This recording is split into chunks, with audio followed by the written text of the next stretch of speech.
This is chapter number one: how, when, and where. कब, कहाँ, कैसे. We are discussing chapter number one. So, the whole chapter, the whole discussion is very concise. Not very much is being given here, but there are certain questions. Whenever history comes, whenever we read history, learn history, what are the dates? If I just ask you a question, that how is history? Do you like history? So more than 70% students will say history is somewhat boring. Not reading, but giving exam. Because if you want to show that you are good in history, you must be knowing the dates. You must be knowing what happened where, how, when, where. I'll just give you a very naive example that men, they don't know, they don't remember the number. But females, girls, they remember the number, they remember the birthdays, the anniversaries, exactly they do it. So sometimes some people also, men can also know the dates, but these dates are pretty difficult for some women also, for human beings. So, history, people say, like you and me, girls and boys, it's very difficult to memorize the date. That is why history is somewhat boring in perception of many people. So, history means what? What I said, now I said. So, what I said, the word I said, or the sentence, it was past. That is, whatever I am saying right now will be past in few seconds, will be history. History means what has happened. But what has happened is not history. History means certain events, certain things which are considerable, like the event, like some dates, like ghatnaएं, like some past, like something which has changed the course of the life. That is what was before, what was after. I'll give an example. If you go for, say, engineering or doing some job, when you come back to your house or your colony, or go to abroad, come back to your colony, you will say, oh, this area has changed. This area has changed dramatically. So that is what was before and what was now, you find out the difference. So this is the history, because things have changed before and after. Let me tell you, we always don't ask questions, historical questions. We think that everything is granted. For example, tea, every day you wake up, you drink tea. Right? Every day you wake up, you drink coffee. Have you ever thought who was the person, who were the bunch of people who decided, who saw that coffee beans or cocoa will give you coffee, or these tree plantation, or these are giving you some tea? Who has done it? Have you ever asked? Now you're having tea everywhere. You offer tea, you offer coffee, but who has actually started it? So this is how a sip of coffee gives you a question. What happened in the past? For example, the trains. You just book IRCTC, you book the train. Have you ever thought that when was the first train actually happened in India? Mumbai to Thane, for certain 30-40 kilometers it went. So these are the questions. Before train, how people were going here and there. They're going from here and there to and fro. So these things have happened. These are landmarks. What do? Anything comes. You go to Google, you find out the news. Google News or newspaper. So now newspaper is in front of you. But have you ever thought all these news which you are getting right now, were they available at that time? And when the newspaper were not there, how people were actually knowing what was happening all over the world or their vicinity? These all questions, these all important questions. Why we would like to ask is that there is no fixed date. There may be fixed date, but for various things there may not be fixed date, because tea, We haven't just started drinking tea. It was developed by Indians. Long span it has taken. China was the pioneer in this. Britishers took it from China, and then now everywhere you will see tea or coffee. Okay, India is the largest consumer of tea and largest exporter also. National movement, how we got independence. You say 1947 is the date, you say 1950 is the date, 26 January, 15 August. Yes, they are dates. But can you imagine that national movement is a long process? 1857, 1857, that was the first event, Bhagavat protest. And then there is a stretch. So this national movement is not a date. 15 August can be a date, but this national movement is a big stretch of time.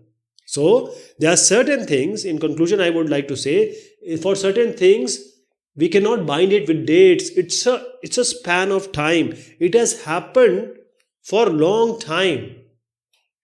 So what happened earlier, the historians, they are very fascinated by the kings. When were the kings, to whom they got married, when they get married, when they died, when they fought particular war, when all these have dates. That is how history has been known, that it's all about kings, it's all about empires, because these dates are precise. That is, the Panipat wars, they have proper date.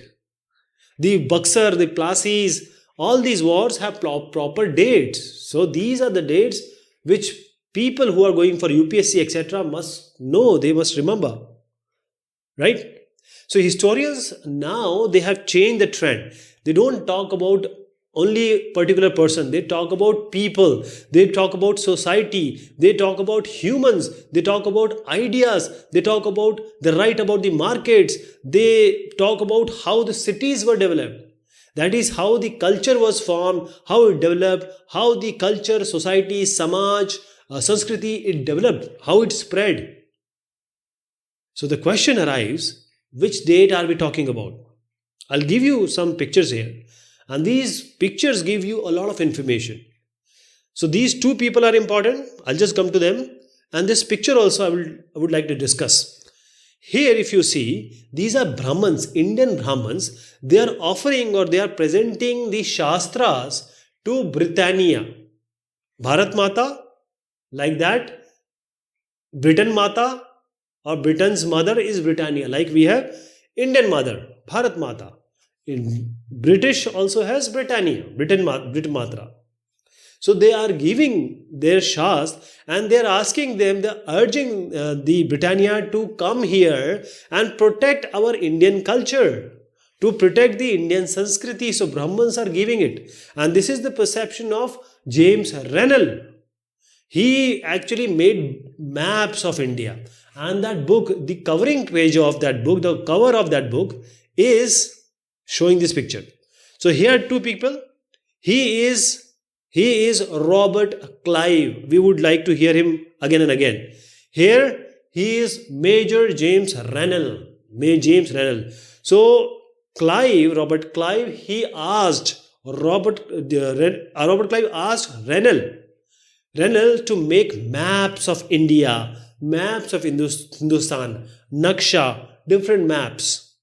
So this is the map. He made maps, and that book, the front page or the Avran was having this picture, and this picture is a clear denomination or indication that Indians were asking Britishers to come. They were asking to protect their Indian culture. Britain is there, Britishers are there to make their culture more wide, more acknowledgeable. One more picture I would like to highlight here is Lipton tea. Right now also when we go to the shop we say, Lipton tea, give me Lipton tea. So this name is so popular now, Lipton tea, that this is an advertisement. This is just a Vigyapan. So this is an advertisement, and it is way back 1922 advertisement of Lipton tea.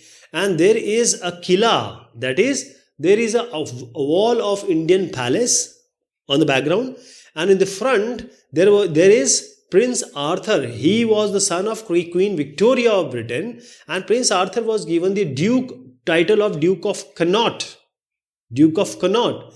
And this is what the advertisement wanted to show, that everyone, big people all over the world, they drink tea. They drink this Lipton tea. So please buy this Lipton tea. That is how this taste was developed for Indians, and that is how everyone comes to our house, we offer them tea.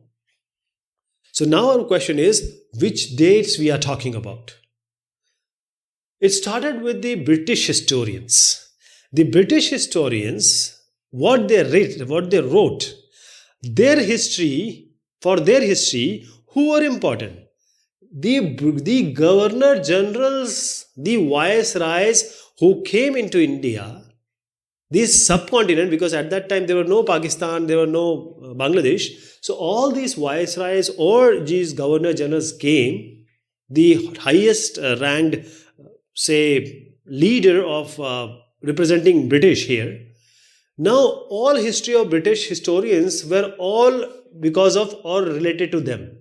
For example, it starts with the Warren Hastings, the first governor general, and then the last viceroy, which is Lord Mountbatten.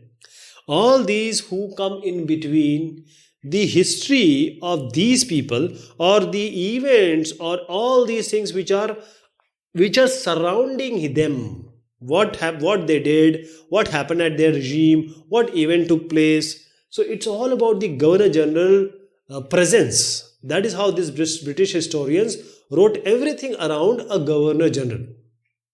Right? So this is how they presented the history. For example, I'll just give you some more names.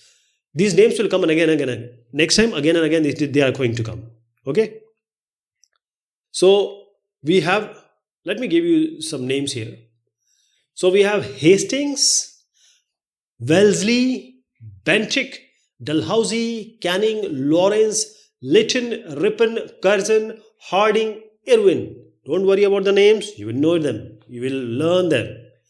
So all these dates, as I said, were linked to this governor general, that is Viceroy Governor General. And what was the content of the history? What activities they did. That is, what they did in their regime when they were here. So policy is the achievements. What about normal people? The chronology of their life are all the different chapters of history of British India. Chronology means first viceroy, second viceroy, like this. This is how the chronology or the different chapters, say the chapter of the history being written.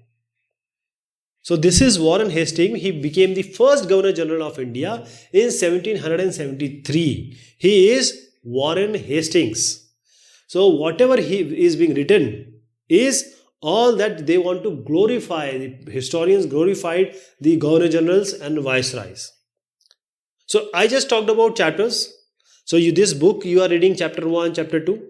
So if I say you chapter 1 to chapter 12, I am not making chapters from front to end. Just we have only one book. You will not have fun. You will not have any, interest in reading book without chapters. One chapter, okay, the second chapter will have some coherence, will have some connecting dots. That is, one event, say, happened in first chapter, say, some book or history, some story book, or you can take anything, say, some reports or theses, project report, everything, every document is written in chapters. You cannot have a running content. That is, the British historian, the first chapter, second chapter, third chapter was first event, second event, third event. So it creates a sense, and the people who read it, they can follow these chapters. So these chapters make it very important or sensible to be followed by the readers. But Again the same thing. These all revolve around British generals. So when you talk about the new history, that is about the people, normal people at that time, so the dates, when you talk about new history, the dates may change. New dates may become important. The dates surrounding these British viceroys may change. So how do we periodize? The question comes is when we are making chapters, when we are making periods. So this is a long, when nothing was there on this earth, and the time we came to know it all came to sources. Sources means facts. History is not a story. History is not about anything which has not happened. History is what has happened. So I'll talk about this periodization or the Khandkal. James Mill, he was a Scottish. He was not entirely a historian, but he was an economist and political philosopher. So in 1817, James Mill, a Scottish economic person and political philosopher, he wrote a very, very big, massive 3 volume book, volume 1, volume 2, volume 3. So volume 1, volume 2, volume 3, big volume history he wrote.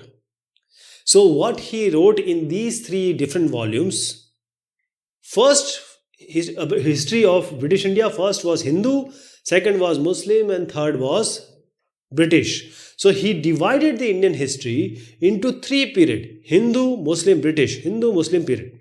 Do you think it is right? Means our history, they were saying that first Hindu Raja were there, then Muslim Sultans and Mughals came, then the Britishers came. So James Mill was saying that all the Asian societies, he was not talking about only India or subcontinent, he was talking about all over Asia, that this Asia is backward, was at the lower level than Europeans, than the Western countries. They were at lower level. So when Britisher came, before that, India or the subcontinent was all about what? Hindu-Muslim conflicts, Hindu-Muslim despots. Means those kings and emperors were used to rule here. There were religious tolerance. There were caste taboos. Still we have religious and caste taboos. I'm so sorry to say that. Superstitious, andhavishwas.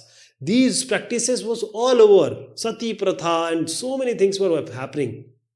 So he said that Britishes, as Mill was saying, that they should civilize this subcontinent or India.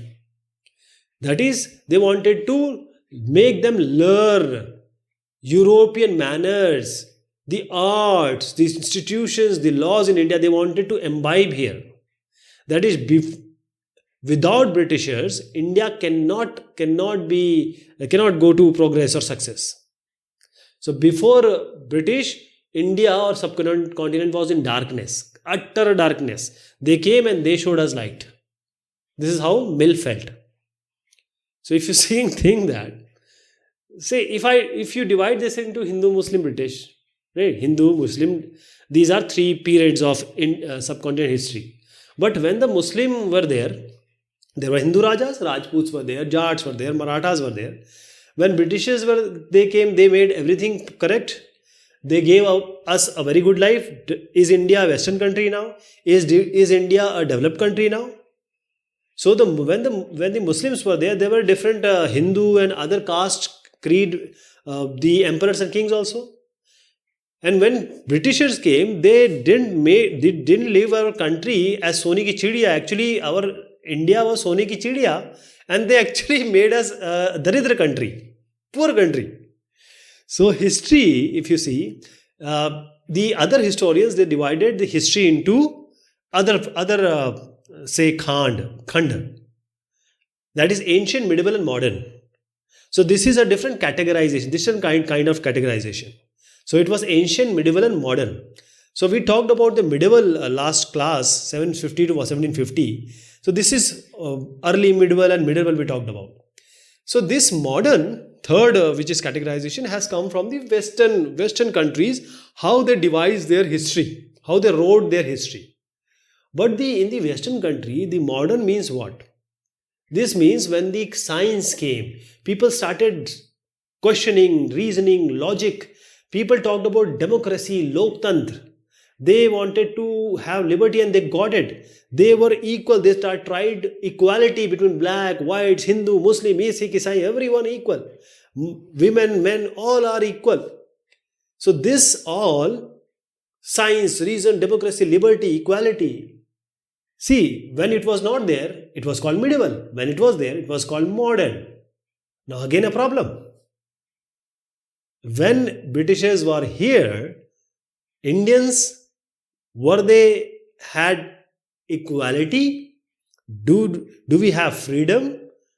Were we having liberty? No. The answer is no.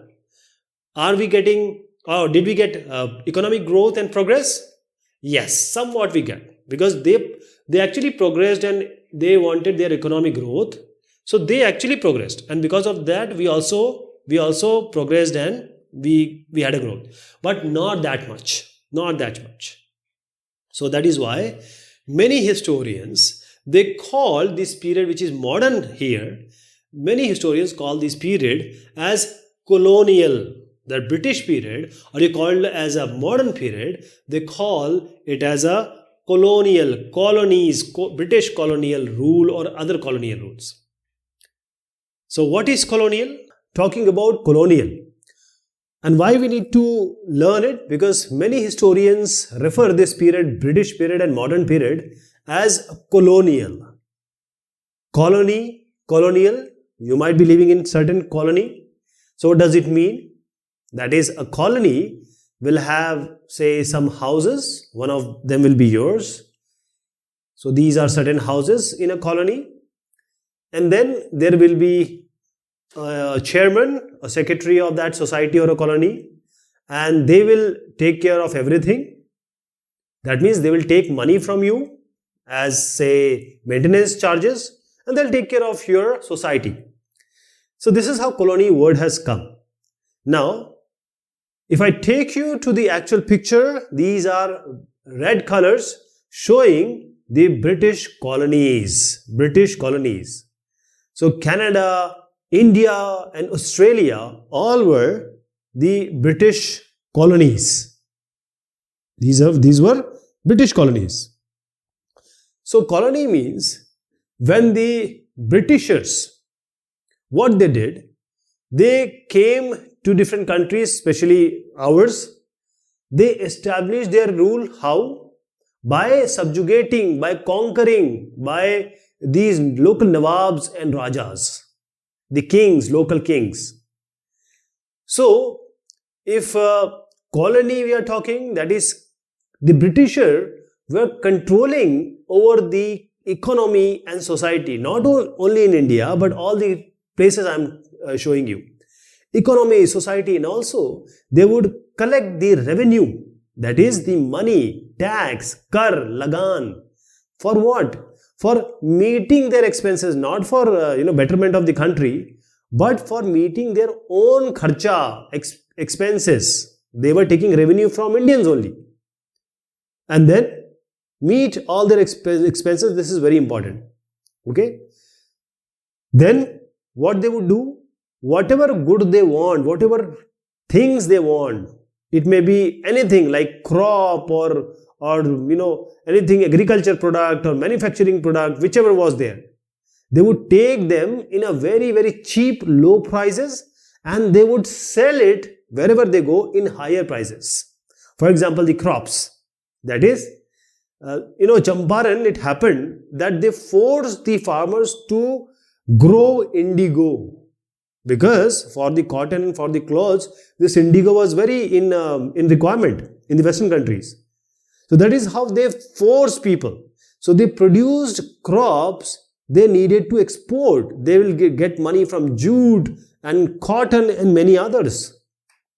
So they would produce only those crops that can be exported so that they can make money or profit out of it. So whatever values and taste we have, that is, We have pizza, burger, and etc. All this has come from Western countries only. We didn't have any pizza, burger, or macaroni or any. So they also bring the same. Whatever values and tastes we have, the custom they change, the practices they change. See, if you're a Hindu or a Muslim or a Sikh or a Isai or any caste creed, whenever there is a birthday, what you will do? This is not our culture. I don't say we would do it, we should do it, we should have all the cultures. I'm just saying that before your any anniversary or birthday or whichever event is there, a cake will always be the main part of that event. But this has come from different countries. So the caste, the different people, caste, creed, or any, so they change. So the custom, practices, and all these were changed by the British rule. But these tribals, for example, urban people, all these different classes and groups, they have different experiences. I'm just saying they have different experiences of their changes. So this our past, and this S is for plural, because India is a wide country. Our subcontinent has all the kind of people, and they experience the British rule differently. That is why our past S. Now the question arises, how do we know? That is, if we are talking about 250 years and 300 years back, we look back at these years, how do we know? First thing is, history is only based on fact. It's not a story. It's not anything which has not happened. So history is always backed by sources. It has to have some legitimate source. That is how we know it. So the first thing was, how do we know all this, is the administration. Because the Britishers, when they administer, that is Prashasan, they would have official records. So whatever we are getting, most of the things we are getting from the information we are getting from official records. Because Britishers, they have one belief, very firm belief, that everything should be written. Writing is important. Whatever is there, write it. Whatever is there, write it.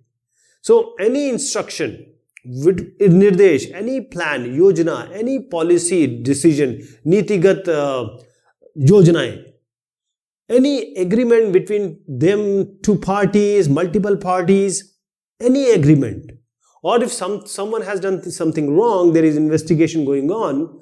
So all this investigation also, all these instruction, plans, policy decision, agreement, investigation have to be clearly written down, penned down, likho, right? That is what the firm belief of Britishers were. So, whatever they write, they were saying that if you write, it is easy to study them. It is easy to debate them. When you have all things in written, what happened actually. So, for example, investigation is going on between two parties. So, if somebody is investigating and if one has proper written material, it can be debated, it can be investigated. So, memos, notings, reports, all these were now the administrative culture at that time, which this only produce these all memos, notings, reports, which we still have. All these things are the important sources of the history we know. Okay? So what I'm trying to suggest here is the Britishers, they wanted everything to be written. They also have a very firm belief that all things which are there, documents or letters, they need to be preserved. They need to be kept properly in almiras, in some place where it can be preserved. Chua na kha jaye, dimak na kha jaye. So they want to get them preserved. First thing, writing was important. Second thing, they wanted everything to be preserved. So till now, if you see today also, every office, government office has a record room. If you talk about Tehsildar office, collectorate, commissioner office, provincial secretariat, the law courts, any office you talk about, they all have, this is office, there will be a record room. Every office will have a record room. Whatever is being written, any memos, any notings, any reports has to be in this, has to be preserved in these record rooms. So that is how special institutions, special buildings have come up, which are called as archives and museums. Abhilekhagar and museum. Okay, archives means Abhilekhagar, museum. Archives are for the written material, documents, etc. Museum is for some thing, means say some some talwar or some some thing which they would keep in on their desk, like that. Okay, so I'm talking about 19th century. What happened here? Around 1800 I'm talking about and plus. At that time, there were people only writing. There were no printing. So this report, letters and memos, say if some officer is writing to another officer, or a superior officer is giving instruction to the lower officer, or the lower officer is giving back the information to the senior officer. So all these officials, provincial administrators, at this time it was not printing, so all these are there. But at this time, these people called the calligraphist, Naqal Navis, Khush Nafis. Calligraphists are people who write very well, who have a very beautiful handwriting, specialized writer. So at that time, only writing was done. I'm talking about early 18th century. So calligraphists, again understand, those who write well, and everything which is written is being written by them. But mid of 19th century, that is around 1850 and plus, printing was there. So now the printing was so popular, it gained so emancipated in no time, that now the multiple copies were being printed. So it was not necessary that it take time for the Khush Navis or Naqal Navis or a calligraphist to come and write. Okay, let me show you one picture. This is National Archives of India. Abhilekhagar, Indian Abhilekhagar. And then this is the National Archives of India. And you can imagine it came in 1920s. 1920s, even our fathers were not born at that time. 1920s, हमारे पिताजी भी नहीं थे इस समय. 1920s. So this New Delhi, in New Delhi, this National Museum and National Archives were made where the Viceroy or the Governor General would live. So it was so close to their resident. Can you imagine how important these archives, Abhilekhagar and museums were? That is, it was so closer to the Governor General and Viceroy's residence.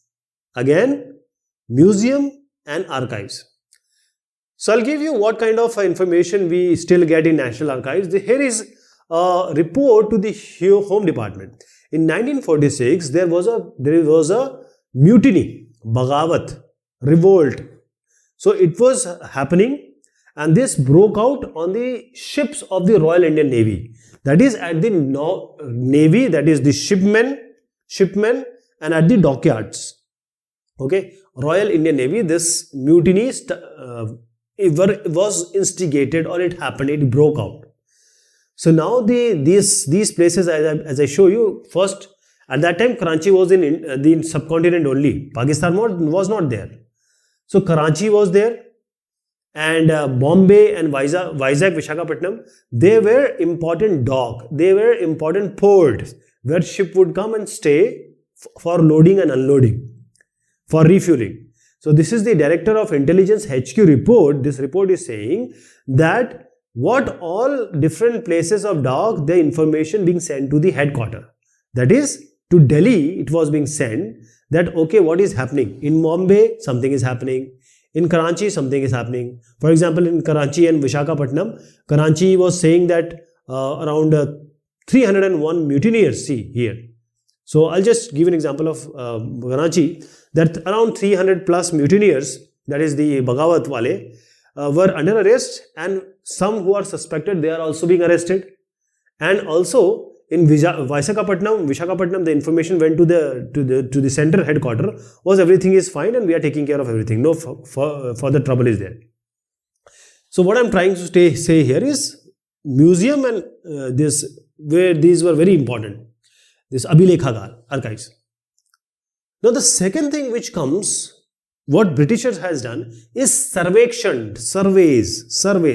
They said survey is very important. I'll give an example. What if your father want to take a TV? They will ask you, okay, tell me what TV I should buy. You will say, I want an internet on the TV. Somebody say, I want game on the TV. So mother will say, I have channel, Saas Bahu channel. So all these are surveys, survection.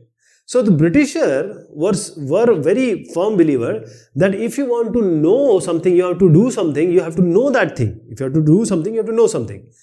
So if you want to rule a country, you need to know properly about that country. If you want to administer, you want to have a prashasan on that country properly, you need to know, and for that knowing, you need to have a survey. So survey became very important for colonial administration, British rule. So surveying or survection or knowing about each and everything through different sources or actually going to the ground is survey. So I am talking about early 19th century, it means 1800 and plus. So surveys, very detailed surveys were conducted by the Britishers, by the colonial rule. So I was talking about 19th century, early 19th century. So it was a very, very detailed, minute surveys they carried out. First of all, first map of the entire country, that is Naksha of whole country.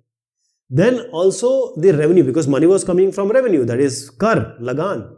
So revenue surveys for each village. You can imagine the minuteness, the deepness. That is, this is a place, what amount they would get, knowing the topography, whether it is terrain, whether it is mountainous, whether it is plain. So all about the topographical surveys were done. So land formation they need to know. Then what is the soil quality, whether it is a alluvial soil, whether it is a black soil, white, this red soil or arid soil. Then flora and fauna, the animals and the plants. What are the local histories of that particular place, and what is the cropping pattern. So what crops are being grown, how many times the crop can be grown, which crop is more, land is fertile for which crop.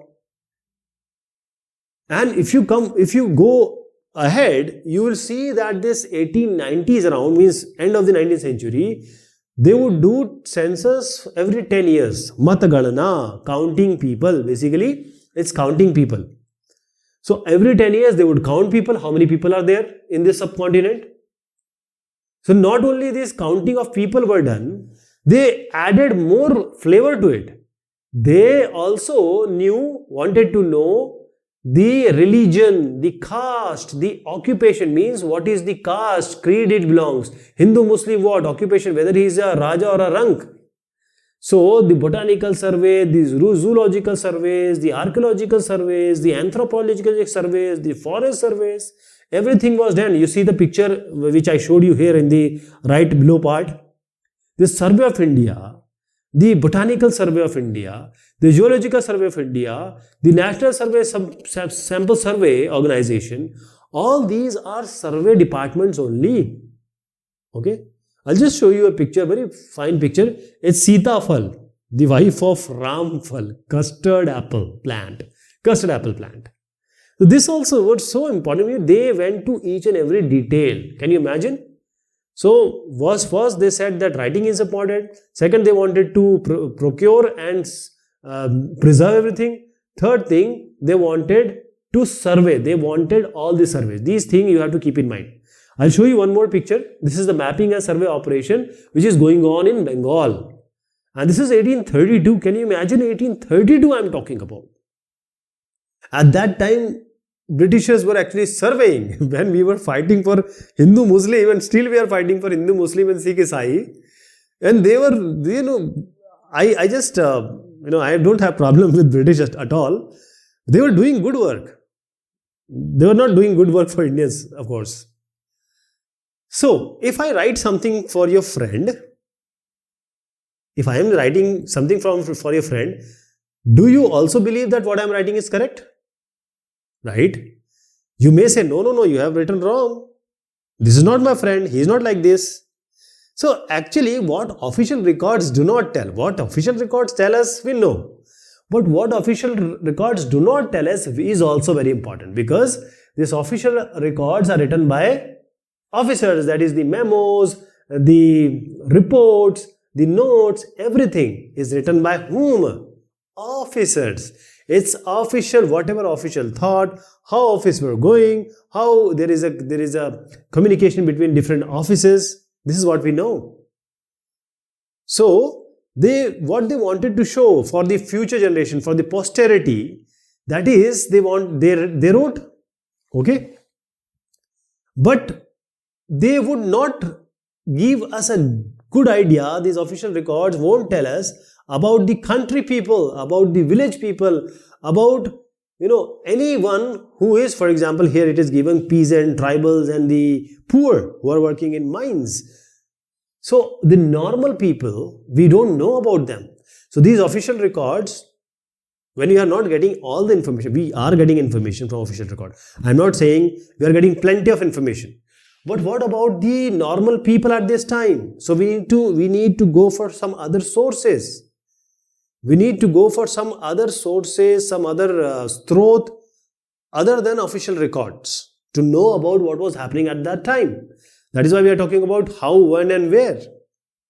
Okay, so from where we are getting information? From the diaries of the people. People would write their diaries. From accounts of pilgrims, people would come for their pilgrimage, going to Makkah, Medina, etc. Like this, they would come here. India, the travelers, they would just want to explore the subcontinent. Some autobiographies were written of important personalities. They wrote their own Jeevani, and there were popular books and booklets, small booklets, which are also available in the local markets, local bazaars. These all are the sources which you give us an information about the normal people who were there at that time. Okay? So the learners are those, let me tell you about leaders and reformers first. The leaders and the reformers, the Neta and the Samaj Sudharak, they also wrote their ideas because they wanted to spread their idea. The poets would write their poems, the novelists would write, the Upanyas will write their stories, etc. They wanted to show their feelings, they wanted to express their thoughts. So all they wanted to put forward their ideas, so they wrote. But all this information are very important, first of all. But all these information are being written, and written, who can write? A person who is literate can write. The people who are not literate, they cannot write. So what about the tribals? As I was telling, tribals and peasants and workers. About an important person, we know the autography. About an important person, we know the diary. About a person who came here for pilgrimage, we know the Yatra Virtant. But what about the normal people who can't even read and write? We don't know the information. So there are various things from where we get information. We have plenty, huge information, but still we are lacking some information, right? Official records, newspaper, biographies, books, personal diaries of some important personalities. It can be biographies, it can be autobiographies, census, surveys of the government. The buildings and the monuments also give us information. For example, the Qutub Minar, the written material inscriptions says all. So all this information are important. That is how we get the information what happened at that time, British rule or colonial rule or other things. So I'll just give you one more cutting of this paper so that I can very well tell you that how this information has come. For example, in 1946 there was a strike by the policemen in Delhi, and they were saying that the food we are getting, the cattle won't eat it. The dals and chapatis, the food is not eatable for even the cattle. So this is how the information we are getting, and we can relate it back. So this is all about this chapter. Thank you so much and take care of yourself.